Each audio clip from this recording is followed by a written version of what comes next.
Il y en a marre du métro boulot dodo. C'est toujours soit noir, soit blanc.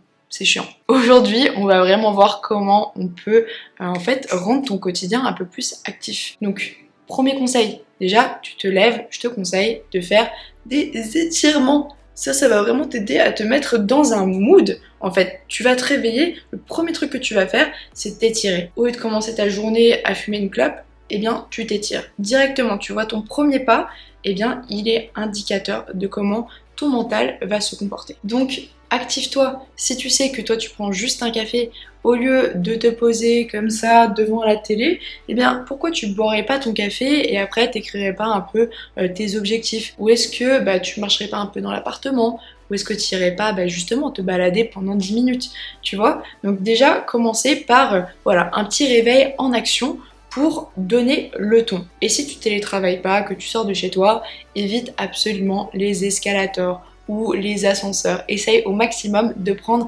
les escaliers. C'est bête, ça te fait pas perdre 15 kilos, mais c'est juste, voilà, le corps il se met en route. Donc le matin, tu commences par ça, comme je t'ai dit, comme ça, tu entames la journée d'une façon active. Mais en fait, il faut que tout ton quotidien il soit actif. Donc typiquement, moi ce que je faisais avant même d'être dans le sport, c'est d'activer un podomètre. Donc ça, sur iPhone, tu as forcément un podomètre, même sur Samsung, bref. Tous les téléphones de nos jours, ils ont des podomètres. Mais tu peux un peu aller plus loin et te prendre une montre connectée. Ça fonctionne aussi. Essaye de te mettre un objectif de pas. Moi, je recommande à minima 5000 pas par jour, mais si tu peux faire plus de 7000, c'est vraiment stylé. Et moi, ce que je fais, c'est que je compare les mois entre eux et j'essaye de faire toujours plus que le mois précédent. Et j'essaye aussi de faire des moyennes plus grandes que les années précédentes. Et je vous assure que c'est bête, mais ça me motive quoi. Je suis en compétition contre moi-même et c'est ludique. Aussi, au lieu d'aller au travail en transport, vous pourrez y aller en vélo ou juste en marchant. Et si le travail est vraiment loin et qu'il faut absolument prendre des transports, vous pouvez aussi essayer de descendre une station avant. Comme ça, vous marchez. Et pour moi, la marche, c'est vraiment quelque chose qu'il faut absolument faire tous les jours. Vous n'êtes pas obligé de faire du sport tous les jours, hein, loin de là, mais la marche quand même, c'est non seulement déjà très bien de marcher, de vous dépenser, mais aussi c'est un des sports qui va vous faire perdre le plus de graisse parce que les sports justement à faible intensité, pas ceux qui vont faire monter le cardio comme la course ou les trucs intensifs, et bien ces sports plus doux vont vraiment brûler d'abord de la graisse et ensuite un peu de glucides et de sucre. A l'inverse, les sports à haute intensité vont d'abord taper dans les glucides et le sucre et ensuite brûler un tout petit peu de gras. Donc voilà, il n'y a aucune excuse pour pas marcher. Ensuite, si vous travaillez dans un bureau, essayez de rester actif. Donc par exemple, la technique que j'utilise, c'est que j'ai une petite gourde et en fait, ça me force d'aller la remplir assez souvent. Donc ça me permet de marcher, voilà,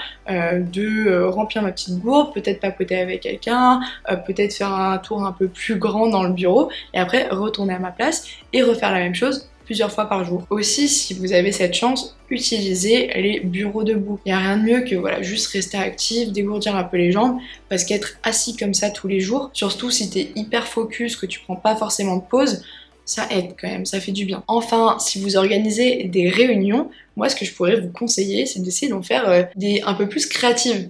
Donc au lieu de faire une réunion assis donc, dans ton bureau, pourquoi pas faire des réunions dehors en marchant. Donc évidemment ça dépend du métier que tu fais, mais ça peut être un peu plus créatif, ça peut peut-être vous faire penser à d'autres idées et en même temps ça vous fait bouger.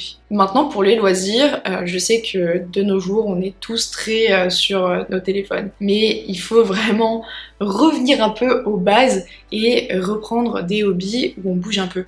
Faire du bricolage, faire du jardinage, faire de l'art, vraiment créer des choses et juste en faisant ça et n'étant pas sur nos téléphones, eh bien voilà, on est juste actif et je trouve que c'est un cercle vertueux. Si t'es actif, t'as envie d'être actif. Si tu commences à faire un truc, t'as envie de faire un autre truc. Enfin, tu vois, rarement t'es là en mode « Ouah, c'était trop chiant le bricolage. Ah, je suis contente de me mater ma série là dans le lit. Ouah. » Tu vois ce que je veux dire?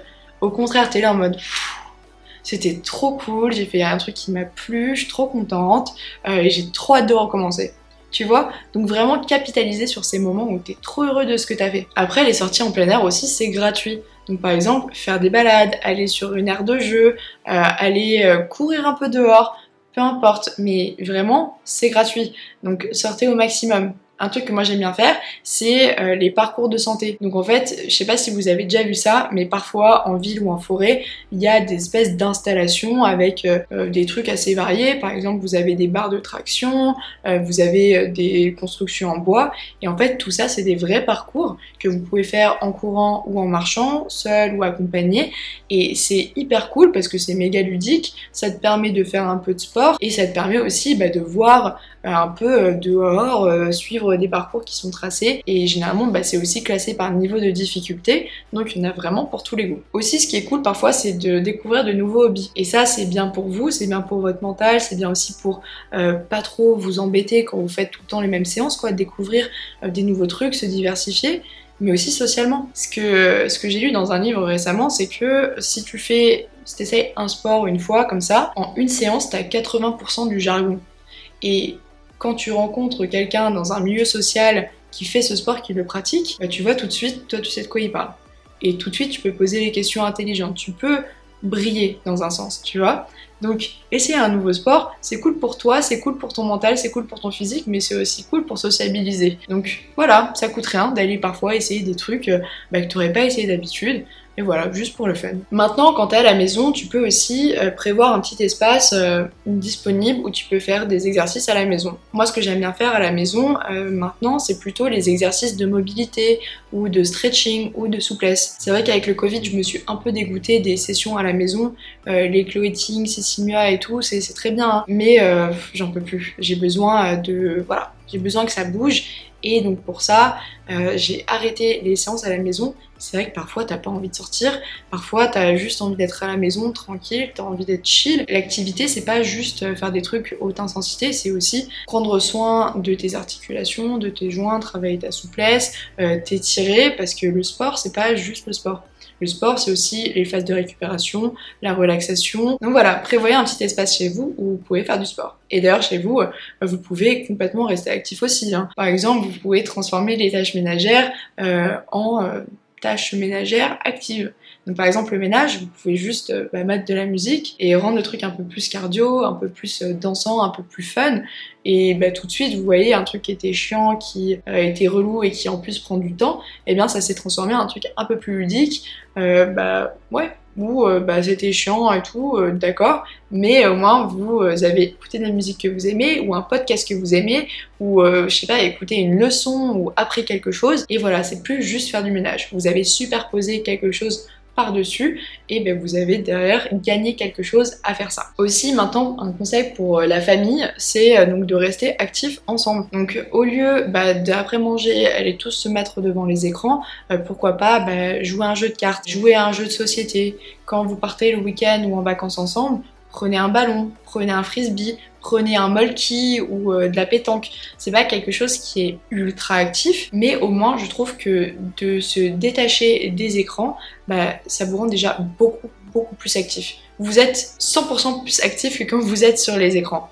Donc voilà, et vous pouvez même le gamifier, vous pouvez faire des petites compétitions, en mode par exemple, si toi tu perds à la partie de Uno, eh bien tu dois faire 10 pompes. Tu vois ce que je veux dire? Et c'est bête, hein, mais au moins je sais pas, je trouve que ça rajoute une atmosphère un peu différente, déjà de partager quelque chose, mais en plus de ça, de gamifier un peu la chose, de rajouter du sport. Enfin, je trouve que le sport, ça amène que du positif. Donc voilà, si t'es encore là, écoute, c'est trop cool. N'hésite pas à t'abonner, ça me ferait super plaisir, ça m'aiderait énormément. Et sinon, on se dit à bientôt. Bye!